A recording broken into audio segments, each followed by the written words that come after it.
un gusto poder dirigirme nuevamente hacia ustedes. Nos encontramos en una época maravillosa, una época de constante paz, armonía en el Espíritu Santo. Es un gusto poder dirigirme nuevamente hacia mis amigos católicos y hacia mis amigos que no son católicos. Algunos están en proceso de fe y otros asisten a un grupo de cristianos, puede ser mormones, testigos de Jehová, etc. Pero nuevamente me dirijo hacia ustedes con el único fin y motivo de explicarles acerca de la fe. Hoy quiero aludir al año 313, la famosa fecha que en los últimos tiempos ha sido punto de ataque de controversia. Los fundamentalistas, aludiendo a esta fecha, desprestigian de esta manera la Iglesia Católica con el único fin de desvirtuarla o desprestigiarla, pues ellos tienen un único recurso y es el uso constante de la mentira. Pero hoy vamos a pasar a explicar qué fue lo que realmente pasó en el año 313. Y para eso tenemos que empezar explicando la vida de Constantino. Si entendemos a Constantino, porque ¿qué fue lo que realmente hizo Constantino en el año 313? Bien, yo quiero explicarles primeramente quién fue Constantino, qué hizo Constantino. Eso es lo que vamos a ver mediante este video. Constantino I, su nombre secular, nombre latín, Flavius Valerius Aurelius Constantino, que deriva del español como Flavio Valerio Aurelio Constantino, conocido como Constantino I o Constantino el Grande. Constantino fue el primer emperador cristiano de la historia. Era hijo de un soldado griego llamado Constancio Cloro, hijo de una mujer llamada Helena, una mujer que llegaría a ser santa. Constancio Cloro fue nombrado Augusto emperador en el año 305, al igual que Galirio, y quien falleció en el año 306. Por entonces, Constantino pasó a ser proclamado emperador por las tropas locales en medio de una difícil situación política agravada por las tensiones del antiguo emperador Maximiniano y su hijo Magencio. Constantino entonces fue emperador del año 306 al año 337. Constantino se enfrentó al emperador de su actualidad Maximiniano en el 310, derrotándolo, también derrotando a su hijo Magencio el 28 de octubre del 302 en la famosa batalla del puente Milvio. Según la tradición, antes de ese encuentro, Constantino le rogó a Dios y tuvo una visión. Una cruz apareció sobre el sol con la siguiente inscripción: In hoc signo vinces, que quiere decir por esta señal vencerás. Como el emperador se preguntaba qué podría significar aquello, por la noche se le apareció nuestro Señor con la misma señal y la ordenó que la pintara en un estandarte y la precediera en los combates. Constantino entonces hizo llamar al Papa Melquiades y a los obispos con el fin de que le explicaran los misterios de la encarnación y la redención. Y él mismo ordenó que pintaran este símbolo en todos los escudos. Él mismo levó en su escudo y casco. Cuando todo estuvo listo, dio la señal de combate contra Magencio, obteniendo una brillante victoria. Por ello, Roma dedicó una estatua a este insigne vencedor. En febrero del siguiente año de 313, Constantino se reunió en Milán con Licinio, el emperador de Oriente, para acordar el edicto de Milán. Sabemos históricamente que para sellar este pacto, este edicto, la hermanastra de Constantino se casó con Licinio, o sea que pasaron a ser cuñados. Más tarde, en el año 324, ambos emperadores tuvieron un gran enfrentamiento. Constantino derrotó a Licinio, quedando como único Augusto del imperio. Constantino llevó a cabo numerosas reformas de tipo administrativo, militar y económicas, pero donde más destacó fue en las posiciones político-religiosas y en primer lugar en las que iban encaminadas hacia la cristianización del imperio. Promovió estructuras adecuadas para conservar la unidad de la Iglesia, así como para conservar la unidad del Estado. Luchó contra el cisma causado por los donistas del norte de África y convocó el concilio de Nicea en el año 325 para resolver la controversia trinitaria originada por Arrio. Quiero profundizar un poco explicando qué fue lo que pasó en este concilio, el primer concilio ecuménico que se llevó a cabo en el año 325, el concilio de Nicea. Pues este fue el primer concilio ecuménico, es decir, universal, en cuanto participaron todos los obispos de todas las regiones, todos los cristianos de aquel tiempo. Pues se llevó a cabo cuando la iglesia disponía de paz estable y tenía libertad para celebrar sus cultos. Este concilio se desarrolló del 20 de mayo al 25 de julio, pues en este concilio participaron algunos obispos que tenían las marcas de los castigos de sus cuerpos por mantenerse fieles en la pasada persecución que aún estaba muy reciente. El emperador Constantino, que por esas fechas no se había bautizado, facilitó la participación de los obispos, poniendo a su disposición el servicio de postas imperiales para que hicieran el viaje y ofreciéndoles hospitalidad en Nicea de Bitinia, cerca de su residencia en Nicomedia. De hecho, consideró muy oportuna esa reunión, pues tras su victoria en el año 324 contra Licinio, la reunificación del imperio también deseaba ver unida a la iglesia, que por esos momentos estaba sacudida por la predicación de Arrio, un sacerdote que negaba la verdadera divinidad de Jesucristo desde el año 318. Arrio se opuso a su obispo Alejandro de Alejandría y fue excomulgado en un sínodo por todos los obispos de Egipto. Arrio huyó y se fue a Nicomedia junto a su amigo el obispo Eusebio. Entre los padres conciliares y las figuras eclesiásticas más relevantes del momento también asistió Ocio, obispo de Córdoba, que según parece presidió las sesiones. Asistió también el obispo Alejandro de Alejandría, ayudado por el entonces diácono Atanasio, Marcelo de Ancira, Macario de Jerusalén, Leonicio de Cesarea de Capacedonia, Eustacio de Antioquía y unos presbíteros en representación del obispo de Roma, que no pudo asistir debido a su avanzada edad. Por supuesto, no pudieron faltar los amigos de Arrio como Eusebio de Cesarea, Eusebio de Nicomedia, entre otros. En total fueron 300 los obispos que participaron en el concilio.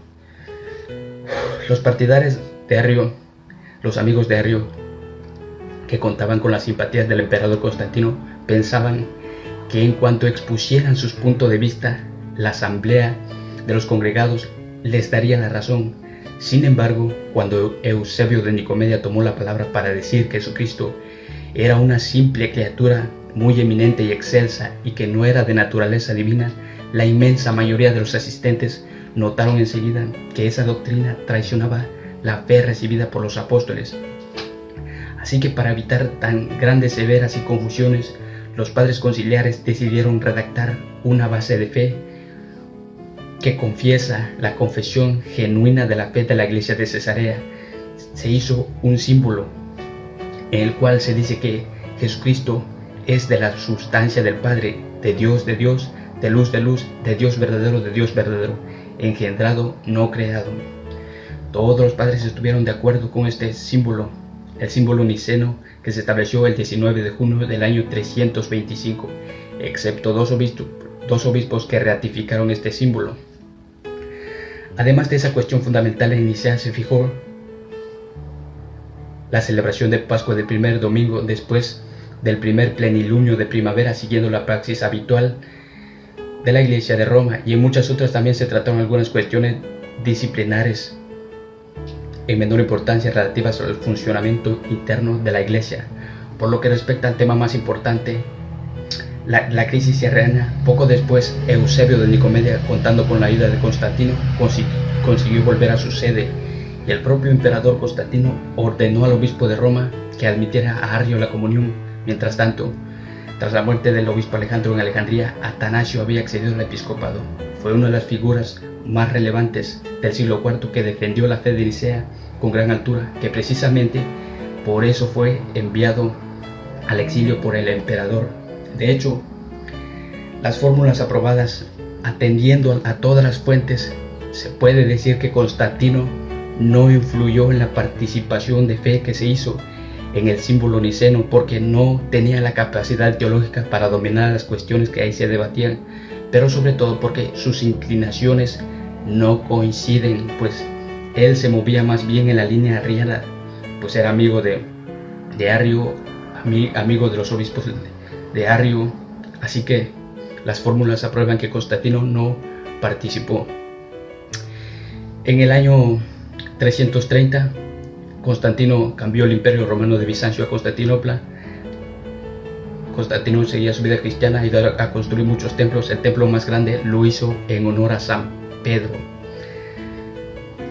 Constantino seguía su vida cristiana y fue bautizado en el año 337 antes de morir.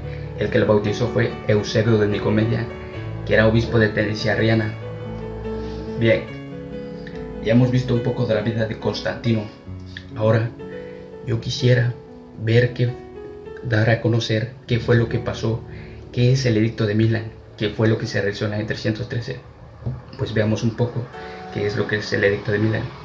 En el siglo IV, Los cristianos fueron otra vez terriblemente perseguidos. El emperador Diocleciano, junto con Galirio, desató en el año 303 una gran persecución que se le conoce como la Gran Persecución, pues mandó demoler las iglesias, quemar las copias de la Biblia, condenar a muerte a las autoridades eclesiásticas, a todos los cristianos de cargos públicos, hacer sacrificio a los dioses, pena de muerte, etc. Las leyes, sin embargo, no tuvieron éxito. En el año 311, Diocleciano muere y Galirio, por motivos de clemencia, promulgó un decreto de indulgencia a los cristianos el 30 de abril de 311. A su muerte le sucede Licinio, un emperador de Oriente que en el año 313 se reúne en Milán con Constantino para acordar el edicto de Milán. Para sellar este pacto, como lo he dicho, pues la hermanastra de Constantino se casó con Licinio. Así que el resultado de ese encuentro es lo que se conoce como el edicto de Milán. Aunque probablemente no existió un edicto promulgado por los dos emperadores, lo acordado ahí sabemos que se divide en dos partes. La primera parte, que se establece en este edicto, presenta la libertad de culto a los cristianos. Desde entonces, estos emperadores se reunieron para dar libertad de culto, cesaron las persecuciones. En la segunda parte se establece los antiguos lugares de reunión de los cristianos, pues se obliga a construir templos, se regresa a las cosas que habían sido confiscadas por el emperador en la pasada persecución. Todo eso, sabemos todo eso con exactitud porque este es el edicto publicado por Licinio para la parte oriental del imperio y que lo ha recogido la tradición Eusebio de Cesarea en su narración Historia Eclesiástica y Lactancio, un escritor del siglo I. Así que eso fue lo que pasó en el año 313, simplemente se dio libertad de culto. Ahora, yo pregunto, si Constantino fundó la Iglesia Católica en el año 313, ¿por qué no existe algo promulgado en el edicto donde diga que Constantino fundó la Iglesia Católica? Si Constantino fundó la Iglesia Católica en el año 313, ¿qué me dicen de los 31 papas que habían pasado anterior a Constantino? ¿Qué me dicen del Papa Melquíades, que era contemporáneo suyo? Si Constantino fundó la Iglesia Católica en el año 313, ¿por qué San Ignacio de Antioquía en el año 107 llama a la Iglesia como católica? Veamos un poco, vamos a remontarnos hasta el año 106, de donde se originó la palabra católica en la historia del cristianismo. Pues veamos un poco de la vida de San Ignacio. Y para dar paso a esto, yo quiero aprovechar para refutar a un fundamentalista testigo de Jehová, que un día publicó lo siguiente en Facebook. Él planteó lo siguiente, hace la siguiente interrogante: ¿cómo se llamó la iglesia del primer siglo? Y a través de incisos planteó lo siguiente: inciso A, cristianos; inciso B, evangélicos; inciso C, católicos. Obviamente estos tres planteamientos no son antónimos del cristianismo, sino son sinónimos. Nosotros somos cristianos porque creemos en Cristo, somos evangélicos porque creemos en el Evangelio y somos católicos porque pertenecemos a la Iglesia de Jesucristo, que es universal. Así que el testigo de Jehová, para concluir, obviamente su respuesta bíblica era Hechos 11:26. La iglesia se llamó cristianos. Ahora bien, el testigo de Jehová concluye diciendo: gracias a Dios soy cristiano. Y lo hizo con el único fin de atacar a la iglesia porque lo publicó en una página católica. Ahora, lo que no sabe este testigo de Jehová es que esta iglesia que surgió en Antioquía era apostólica. Y en Antioquía, Siria, hubo un tercer obispo que se llamó Ignacio, conocido en nuestro tiempo actual como San Ignacio de Antioquía, uno de los grandes padres apostólicos por tener una cercanía con los discípulos, pues era discípulo del apóstol San Juan y discípulo del apóstol San Pablo. Ignacio de Antioquía ocupó el tercer lugar en el obispado en Antioquía, Siria, siendo los dos primeros San Pedro y San Evodio, según Eusebio de Cesarea en su narración Historia Eclesiástica. San Juan Crisóstomo había escrito que Ignacio de Antioquía fue nombrado obispo por las manos de los discípulos San Pablo y San Pedro. Según Teodoret, Ignacio fue designado obispo solamente por el apóstol San Pedro. Ignacio de Antioquía fue nombrado obispo en el año 70, año de la destrucción de Jerusalén, y que vivió en tiempos del emperador Trajano. Por esa época el emperador había respetado a la iglesia, pero debido al sometimiento de sus dioses se vio obligado a desatar una gran persecución, encarcelando a todos los seguidores de nuestro Señor. San Ignacio de Antioquía, siendo uno de los principales seguidores de nuestro Señor, sostuvo una conversación con el emperador. Le dice el emperador a San Ignacio: ¿quién eres tú, espíritu malvado, que osas postrarte ante mis dioses? Le respondió San Ignacio: nadie llama espíritu malvado a Teoporos, que en griego significa el que lleva a Dios dentro de sí. El emperador preguntó: ¿quién es Teoporos? Y San Ignacio le respondió lo que acabo de decir: el que lleva a Dios dentro de sí. El emperador entonces, cuestionándolo, le dijo: ¿tú crees entonces que nosotros no llevamos a nuestros dioses dentro de nosotros, aquellos que nos ayudan a eliminar a nuestros enemigos? San Ignacio le respondió: ¿te refieres a esos diablos? Esos no son dioses. Hay un solo Señor, aquel que hizo el cielo y la tierra, y un solo Señor, su Hijo Jesucristo, en cuyo reino anhelo ser admitido. Así que dándole a continuación al diálogo, el emperador Trajano, molesto por la rebeldía de San Ignacio, ordenó que fuera trasladado a Roma para que fuera devorado por las fieras. Y mientras iba rumbo a su martirio, después de semanas de camino, San Ignacio les escribió a las iglesias de Asia Menor, les habló sobre varios puntos. Les habló acerca de la unidad de la iglesia, acerca de la virginidad de María, acerca de la autoridad apostólica, y en una de esas cartas que iba dirigida a la comunidad de Esmirna, San Ignacio había escrito, les escribió sobre la Eucaristía diciendo: ninguna Eucaristía puede ser admitida a menos que sea celebrada por el obispo o por alguien encargado por él, porque donde está el obispo, ahí está la comunidad, así como donde está Jesucristo, ahí está la Iglesia Católica. San Ignacio de Antioquía, en el año 107. Y durante los 3 primeros siglos del cristianismo, los cristianos antes de morir se identificaban, porque ellos no tenían miedo a morir, porque ellos no solamente daban testimonio con su boca, sino con sus acciones, y precisamente sus acciones daban valor a sus palabras, porque ellos habían ofrendado su vida a Cristo. Y ellos, antes de morir, extendían sus manos en forma de cruz y exclamaban: mi nombre es cristiano y mi apellido es católico. Se empezó a utilizar el título católico para distinguirse de los grupos que solían llamarse cristianos, pero que habían caído en herejía. Así una vez más, históricamente, nos hemos basado en la historia, en la tradición de la Iglesia, para demostrar que la Iglesia Católica es la Iglesia de Jesucristo. Pues para dar explicación de esto, tenemos que remontarnos hasta el año 33, en el mismo tiempo de nuestro Señor. Esta Iglesia es institución divina, así que yo te digo, hermano en Cristo, no te dejes engañar. Y desde aquí yo me dirijo a los grandes pastores, como aquellos pastores que tergiversan o desvían la historia, pues es un error histórico garrafal lo que ellos hacen.